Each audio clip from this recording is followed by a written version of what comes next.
All right. So I'm just going to quickly hit record so we can record this wonderful presentation. Thank you to everyone who has been with us for the last couple of hours, and to all the wonderful presenters who have given workshops and talks so far.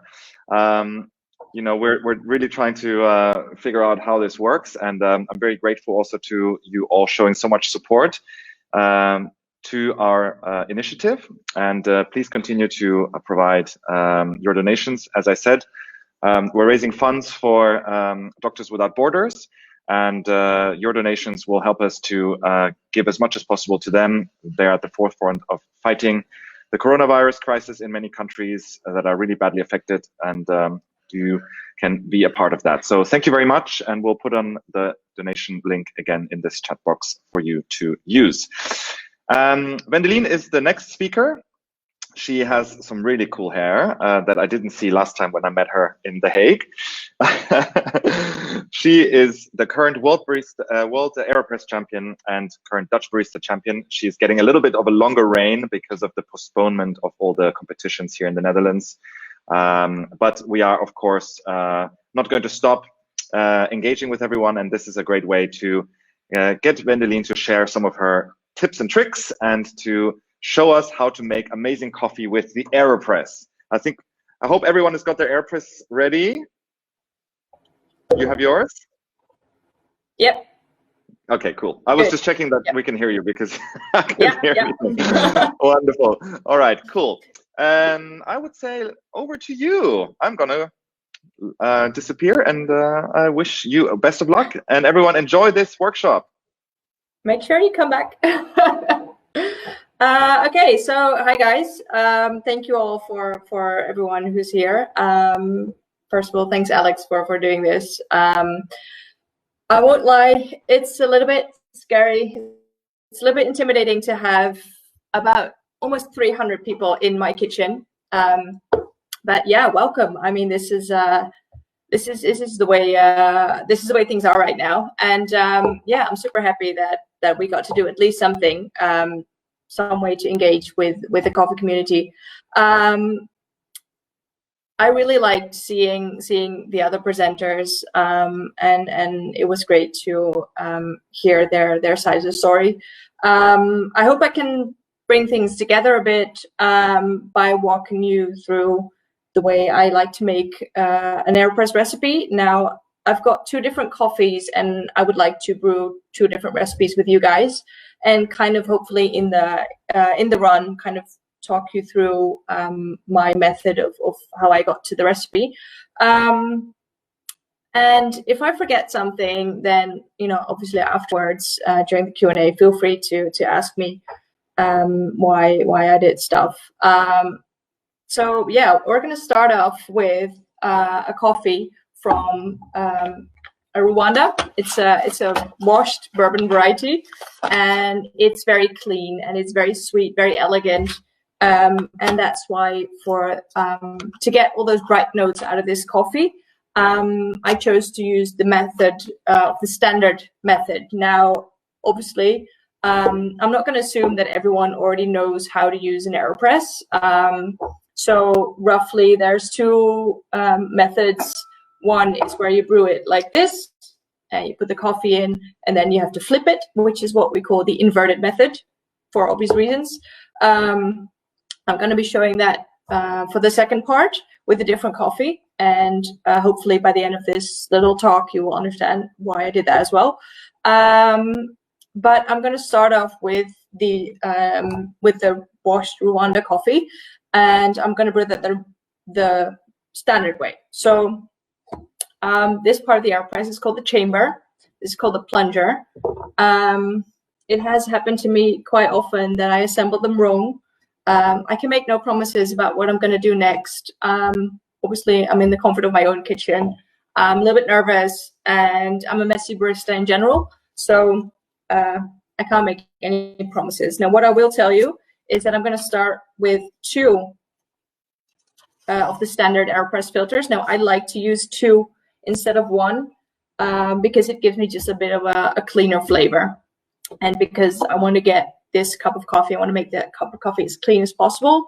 I'm using 2, and I'm going to rinse it. And I'm sure there's going to be questions about it. And I loved Matt saying that I haven't tested it that much without rinsing. So we'll get to that. For now, let's rinse it. And I'm using water for this coffee, 92 degrees. Sorry, 95 degrees. So for me, that's slightly in the middle now. I've tested a bit of different water temperatures, and I noticed that if I go too hot in temperature, then it becomes not bright enough. We lose a bit of that mandarin sweetness. If I go too low, it doesn't have as much sweetness as I'd like. So 95 degrees Celsius brewing temperature. I'm using 20 grams of coffee, and this is just the grinder I got for lack of a comandante, and also because I love this. So 20 grams of coffee, and with the standard method, it's pretty easy to fit 250 grams of water in the Aeropress. So that's 20 grams of coffee, 250 grams of water of 95 degrees. 2 filters, rinse. I can't believe what Lex has done to us. The coffee rolls upside down. All right, so.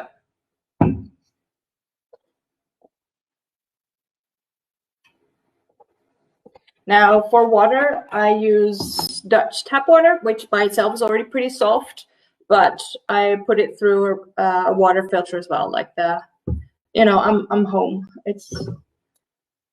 I usually don't even I haven't made this much coffee at home ever, not even when I was a baby barista. So yeah, okay, so I rinse the filters, get rid of that water.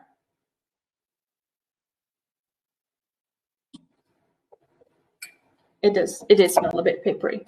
Now, I put the cap with the 2 rinsed filters on the chamber. Put the whole thing on a scale.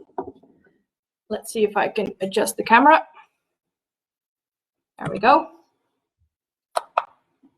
I'm going to keep this at the ready. I'm going to keep this at the ready because I'm going to be stirring for 5 times. As I said, I'm a messy barista, so I like to use the funnel.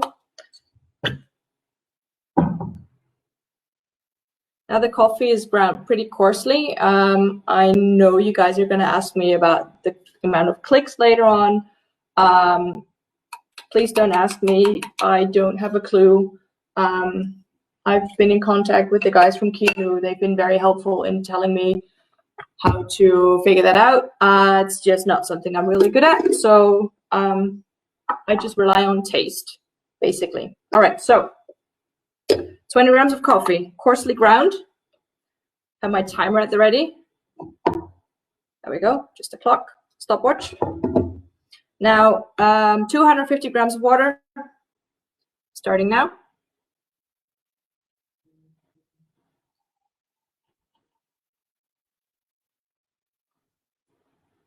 Make sure you do it rather fast, so in about 10 seconds. Give that a stir straight away for 5 times.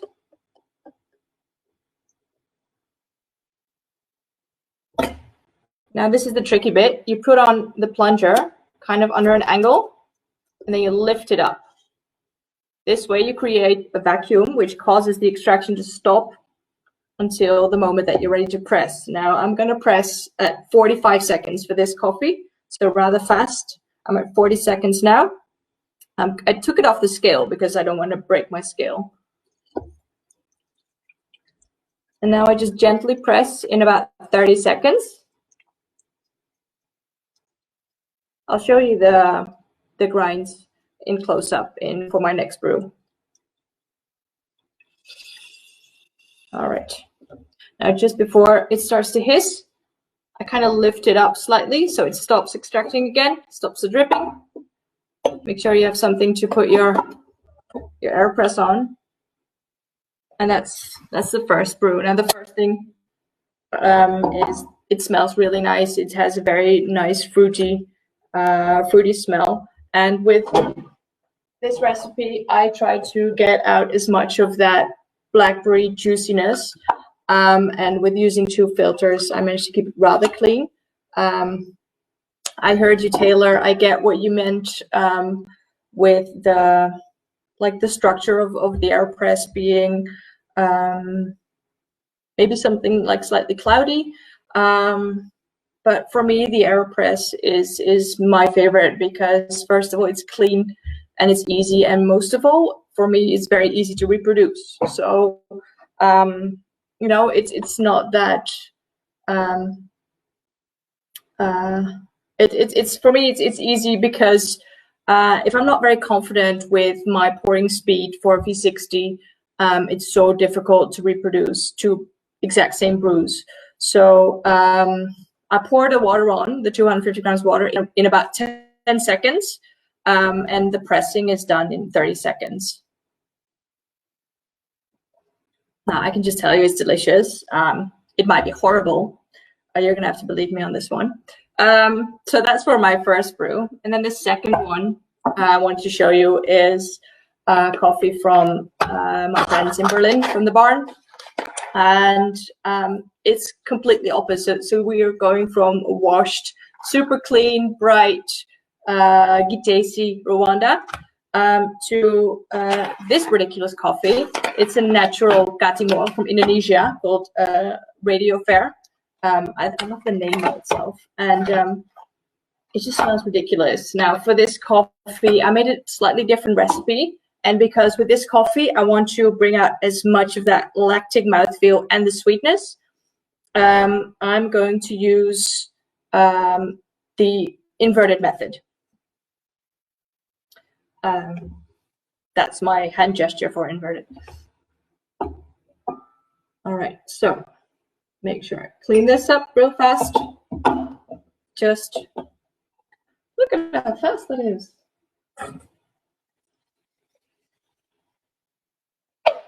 I've been playing a little bit with my new Aeropress Go as well. It's like a smaller version of the Aeropress, and basically it fits like 190 to 200 grams of water in total.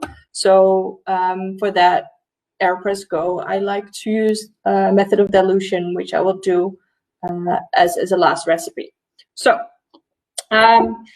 so the natural processed Katimor from Indonesia is going in my hand grinder. Now, usually I let either my husband or my toddler do this, but I told them to leave the house.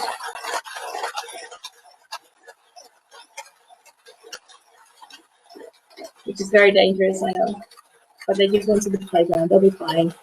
So this is for this coffee, for this recipe, I'm using 19 grams of water, and I'm going to fit 230 grams of water, and I'm going to brew that at a slightly lower temperature of 92 degrees. So 19 grams of coffee, 230 water, 92 degrees.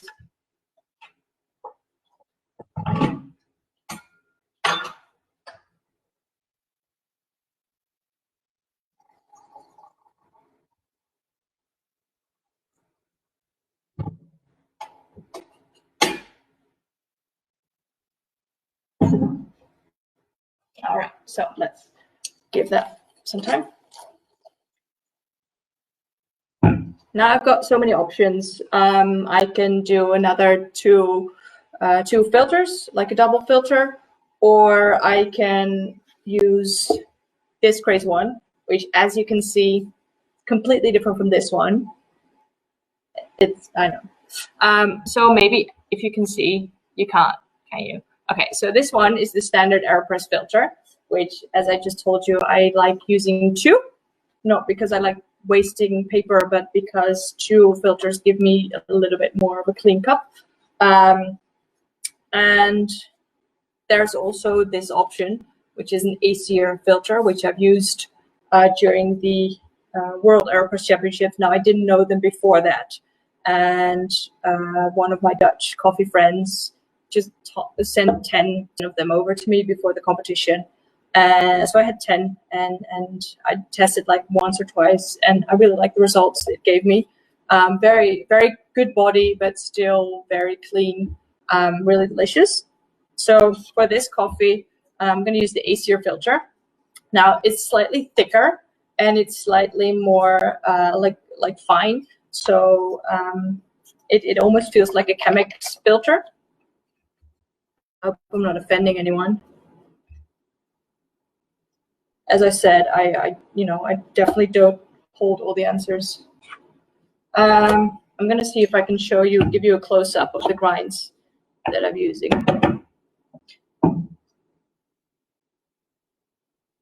Oh, it already smells so good. Hang on.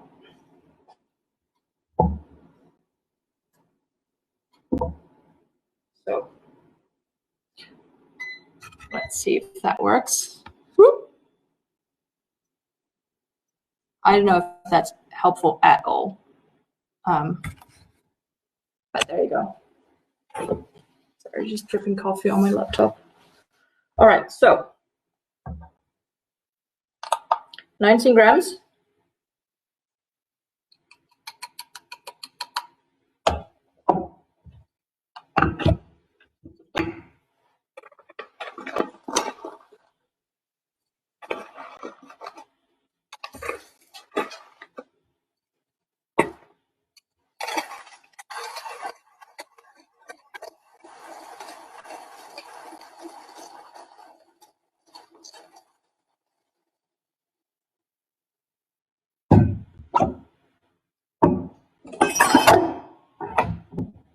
That had to happen. Something had to fall over or break. All right.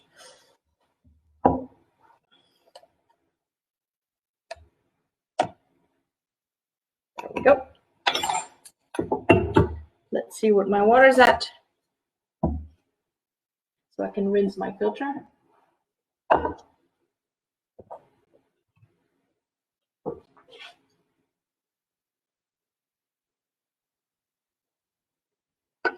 Actually, what I like about the Acer filters as well, it seems to fit a little bit better. I always really struggle with getting all the air bubbles out of the filter cap if you put two. Now, one option is you can do one filtering, rinse it, then add the second one, rinse it again. But you know, I'm at home, I'm brewing because I need the coffee. Again, Taylor, I got you there as well, saying you've had a crazy week. I think we all have.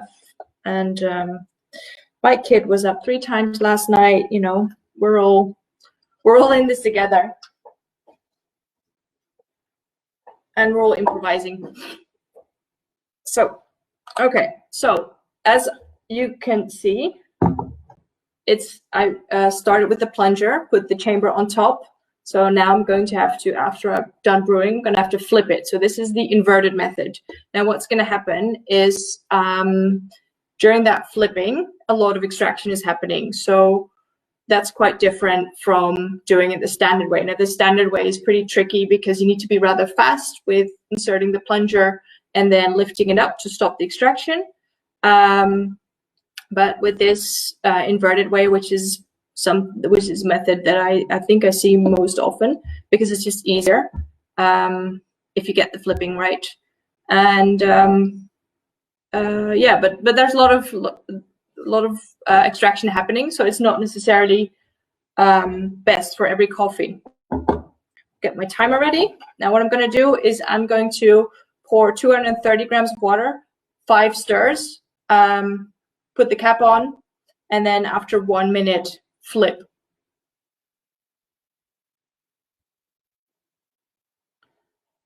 So do that pour again in about 10 seconds.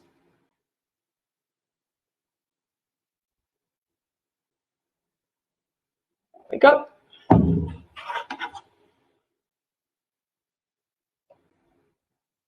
Gotta be gentle because this coffee is fresh.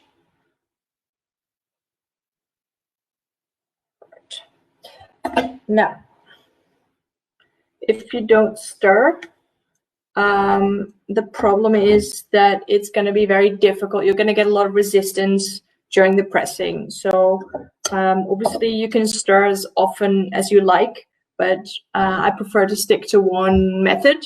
So that's usually 5 times, unless I'm doing my World Aeropress recipe, which I will do as third option. Then I'll be starting for 20 times. Now, obviously, the key to brewing is being consistent. So after 1 minute, I press in 30 seconds.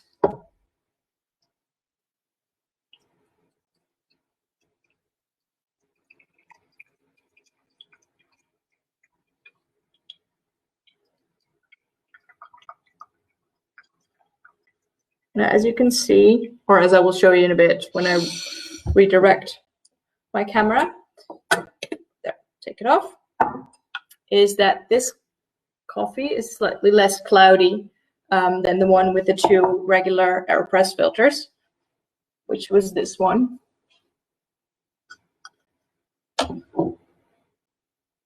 See, there's a little bit different. Obviously, it's a different coffee, different roast. But I think the fact that this one is slightly clearer mostly has to do with that filter.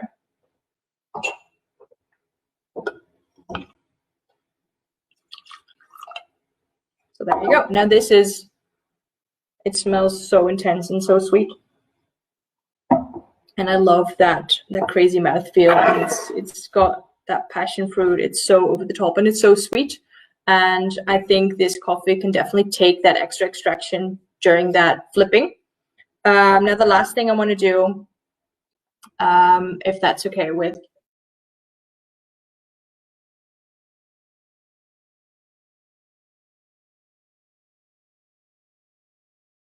the World Aeropress recipe that I used. It's actually inverted as well. So we start off with the same. Let's give this a clean.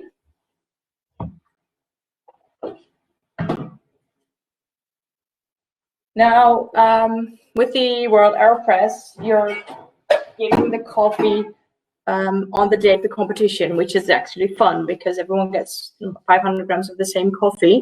And for this edition in London, it was a washed El Salvador coffee. And I knew I was going to struggle with getting out as much acidity as I wanted or as possible. So that's why I decided to use a dilution technique.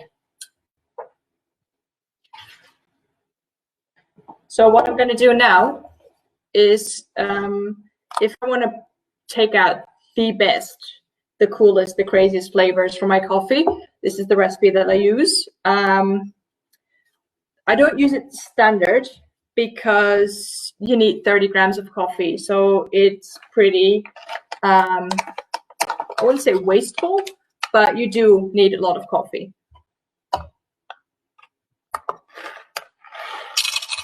Now, I recommend trying this method to any kind of coffee, especially if you compare it to a more regular recipe like 17 or 18 grams, and just compare. So 30 grams of coffee, inverted method.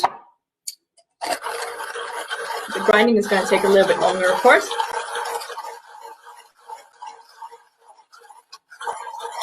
But as the organizer of the Aeropress Championship, Tim, said, if you can't brew a cup of coffee, 1 cup in 8 minutes, you know, what are we really doing?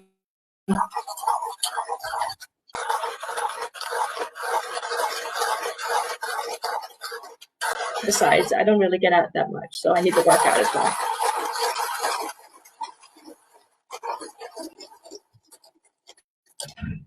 All right, so here we go. Funnel, 30 grams.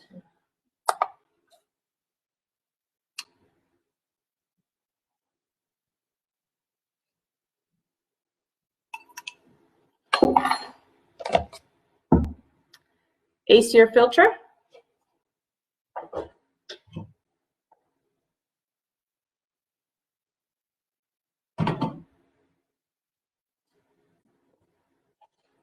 .92 degrees of water temperature, but of course you can adapt it to the coffee.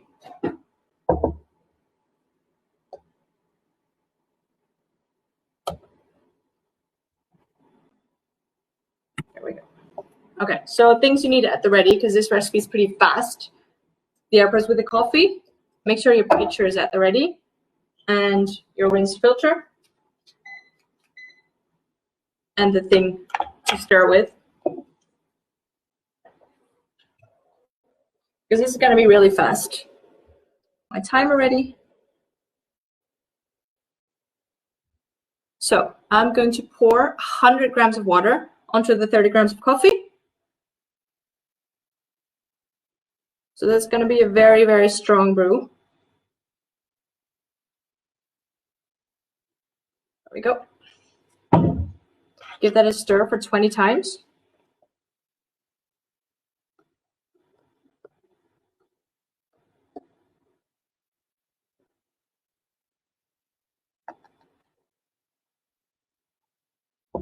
Now put on the cap. I like to press out the excess air.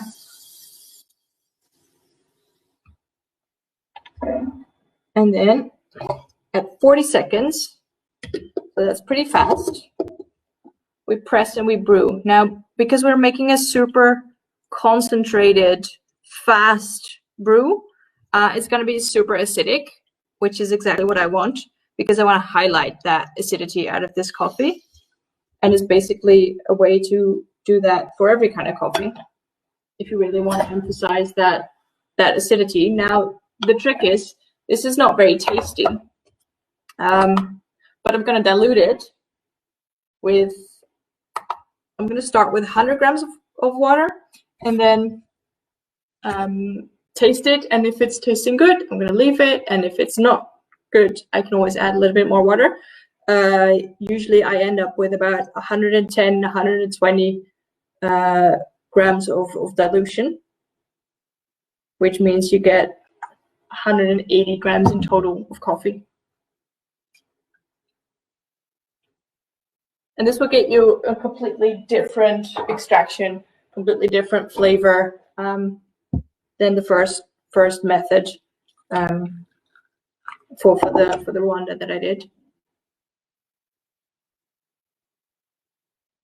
So now you really get the emphasis on the fruitiness, on the mandarin, and on the on that sweetness, and it just becomes a bit more exciting, which is for me every now and then kind of worth that wasting or using that much coffee. Not something that I do every day, but yeah, every now and then you gotta go crazy. So that's 3 completely different ways to use the Aeropress, but I recommend trying all of them and just seeing what you like and adapting to the coffee that you're drinking. I hope so.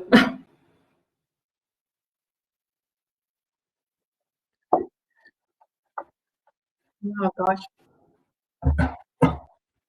I was actually also brewing coffee here, as you can see from my used Aeropress. Yay! Already finished. I also even had washed the Rwanda from Calais from our recently shipped coffee box.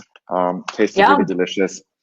Yeah, great. All right. So we have lots of questions, which is amazing. So I just want to put up some on the screen so we can go through them. And obviously, if you still have questions, guys, please put them in the chat and we will filter them out and we will let Wendelien get back to you if possible. So we have a question here that is about metallic versus paper filters. I'm going to put that on the screen because I think that's also an interesting one. What do you think? Yeah. It has its benefits. Thank you, Benoit. It's a great question. I have a couple of metallic filters. I have an Able filter, and they've been giving me really great results in terms of body. Obviously, they let through a lot more of the fines, so you get a different kind of coffee. For some coffees, it's great because you really like the chewiness in the body. For other coffees, it might not be the perfect way to go. I'm not saying that the finer the filter, the better it is. It's a matter of playing, and I'd like to bring a metal filter with me when I travel, because I can just leave it in my Aeropress. I'm a little bit pragmatic as well, because you can reuse it and you don't have to. Yeah. So yeah, there's pros and cons, and I think ultimately you need to decide on what tastes best for the coffee that you're trying to brew. Do you think it has a natural sort of like intrinsic effect on the coffee taste, or? Yeah, definitely. I think in general, what I've noticed is that you get more oilies,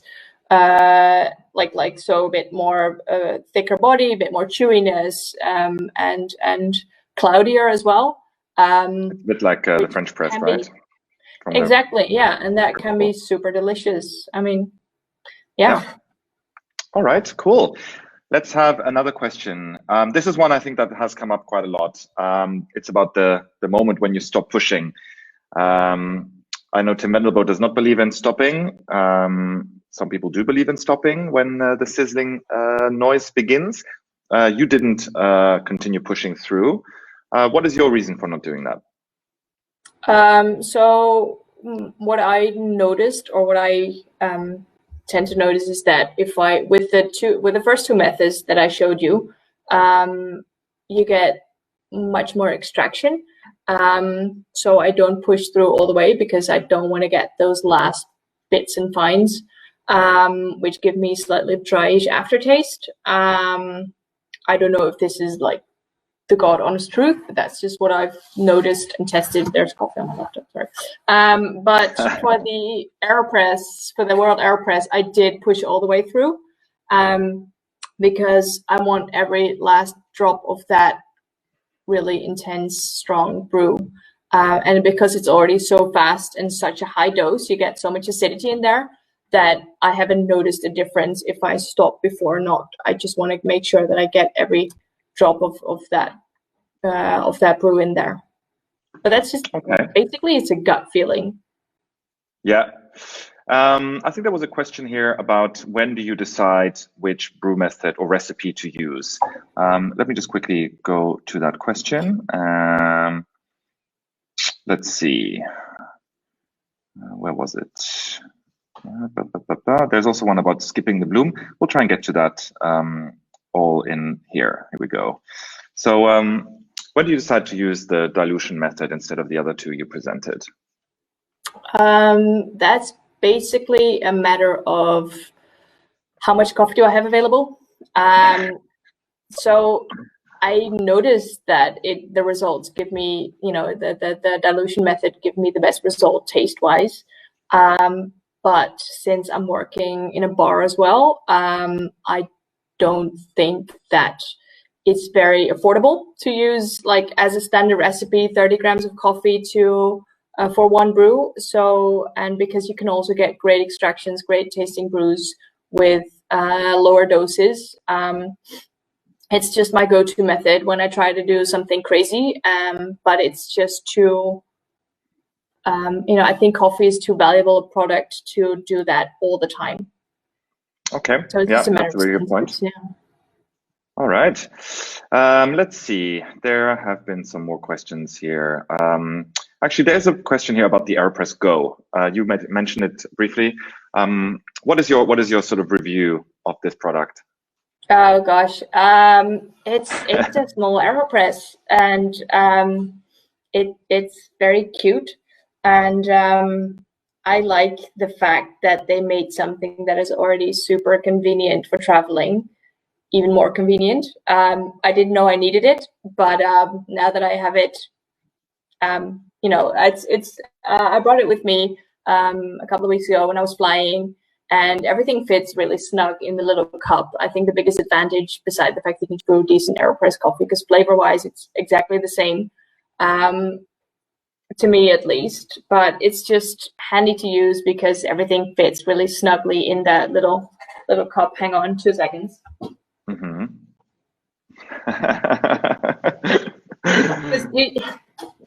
There it is. You just throw this in your bag, and I took some ground coffee with me. Sorry, because I didn't have space in my hand luggage for my heavy canoe grinder. And you know, just have everything here. I mean, this is my favorite part, probably, where you keep the filter. It took me a while to figure that out, but yeah, I think it's just convenient. There's like a little you have the cup where you press in straight away, which I think is handy because you have something to drink from straight away. And this is just fun, guys. I mean, look at that. So yeah, it's not super necessary, but you know, if you like Aeropress coffee, it's just slightly more convenient to travel with. Yeah, that's it.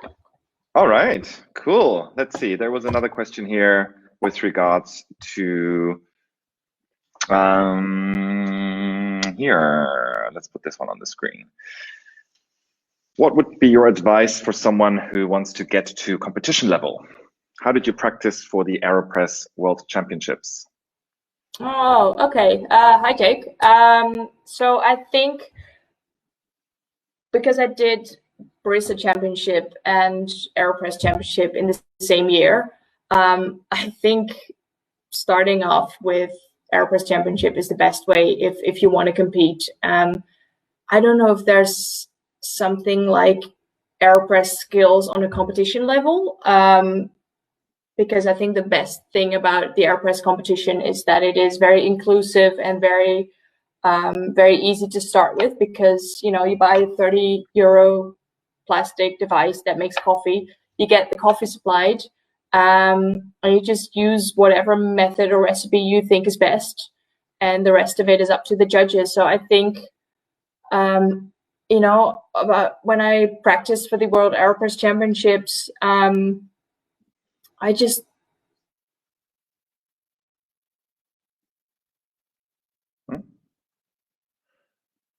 and try a lot and just mainly trust on your own flavor. Like if you like the taste of the brew, you did well, and then the rest is just so, you know, don't take Aeropress Championships too seriously, because they were never meant for that. And even though I love winning it, Aeropress Championship has always been light and fun, and which is exactly why it makes me feel so comfortable. There's not so much pressure. Oh, sorry for that one. That was terrible. No.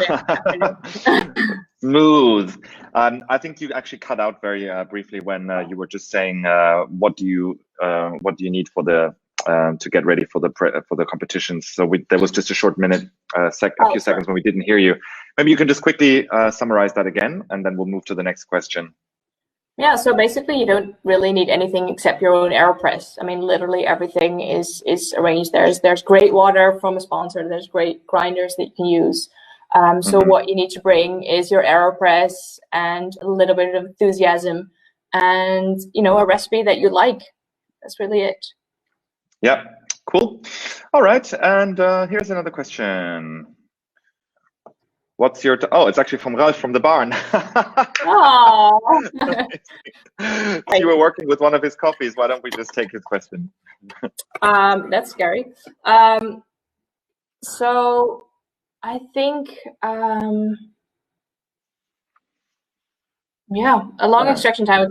I think there's different ways to approach the same goal. I think what we all want is as much sweetness as possible, and preferably a clean taste as well. So I'm pretty confident that you can reach a great tasting coffee with longer extraction times. So yeah, I think there's just different options, and I think it's really a personal preference to go for which one. I started out brewing with like low temperatures, and then I decided, or I noticed that if I brew with too low temperatures, like under 80 degrees, I just don't get enough sweetness. And if you add a coarse grind as well, then that makes the extraction even harder. So my experience has been that shorter extractions with finer grinds has given me more sweetness. But I'm sure that, you know, the things level out, you can compensate either way. It's just a matter of adapting to the coffee. Yeah, and just tasting whatever works, because for the one coffee. I really hope that I didn't mess up, what you believe in for this amazing coffee. No, that's the beautiful thing about this, right? It's all about creativity, and it's all about expressing yourself, also with your own recipes, and finding what tastes great to you, and that can be different from person to person. All right, let's go to this question here. With the inverted method, what do you do if the result tastes bitter? Simply grind coarser? No, so this is actually a really easy question for me, but it's a great one, Johan. I just use a standard method, because if the inverted method gives me too much bitterness, too much extraction, there's just too much happen during that flipping. And because it's impossible to control what happens during the flip, it's like a little black box of extraction happening. So if that bugs me and the result is over extracted, then I use the standard method first, and then if that doesn't do it, then I can always grind coarser or extract shorter or go lower in temperature. Wonderful. Okay, and we have one more question here from Min. What about blooming when you use the Aeropress? I don't necessarily think that I don't think it's necessary to bloom, because I stir. So I pour on all the water, and then I give it a good stir to make sure that carbon dioxide has escaped. I think you need to do something, otherwise, like I said, the resistance of the Aeropress is going to be way too high, and it's going to be really tricky to press it. But I've also used, I think it was Colin Harmon's method for a while, where you put on a little bit of water, give it a swirl, and then pour on the rest, which works great as well. But I think I just because a swirl or a bloom is more difficult for me to control than the amount of stirs that I do. I prefer this method. All right, cool. Let's see. I think one more question, and then I think we are at the end of our first virtual coffee festival presentation. The last presentation of the first virtual coffee festival is what I meant. All right, let's see. Let's do this one here. Do you think World Barista Championships should adopt the same philosophy as Aeropress Championships to control the coffee, showcasing the skills of baristas? Wow, that's a deep one. I think there's no difference between World Barista Championship. I mean, I've met a couple of them last year, and those are the same people that hang out at the after party at the Aeropress competitions. I mean,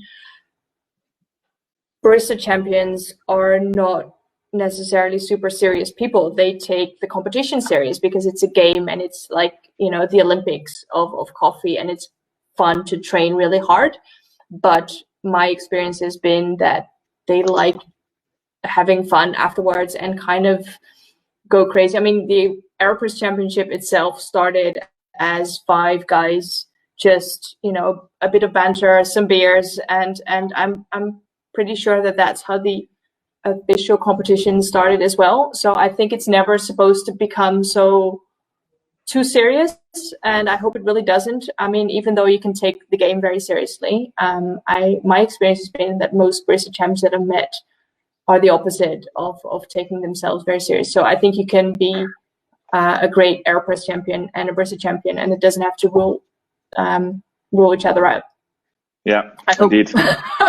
But it is true that the Aeropress championships are always a lot more they're a lot more fun, right? I mean, the Barista Championships, you have won the Dutch Barista Championship, you have won the World Aeropress Championship. You can compare the two very well with each other. It always seems that at the Aeropress Championships, there's a lot more like vibe and music, and people are drinking and having fun. And at the Barista Championships, it's a lot more organized and Yeah, but I mean, the stakes are a lot higher. There's a lot more money involved. Sure, there's a lot more sponsors involved. The prestige that it gets is a lot bigger as well. So that raises the pressure. Yeah, and I do think there should be, or there could be, more beers at Barista Championship. So always time for beers. That's something I would be in favor of. Yeah, for sure. But I think, if you get the opportunity to, like I had, to volunteer backstage during Barista competitions, you'll see that it's even though, you know, people take it seriously, there's always time and room for some jokes. And the after parties are, I mean, if you have the opportunity to go to a WBC after party, I mean, trust me, it's not that serious. And no, that's true. That's true. I hope it never becomes that serious. I think people start competing because it's fun, and it's never supposed to be anything else. Because if we start taking ourselves so seriously, you know, the world just becomes terribly boring. Indeed, especially in these times when we have to be creative and find ways to entertain ourselves during self-isolation. You know, this is exactly. We have to come up with new ways of connecting with each other and spending our time. All right, I think that's it. Thank you so much to Wendelien and all the speakers of today. It was great having you, so thank you very much. I'm going to take you out of this presentation now. So I wish you a wonderful evening. Take care.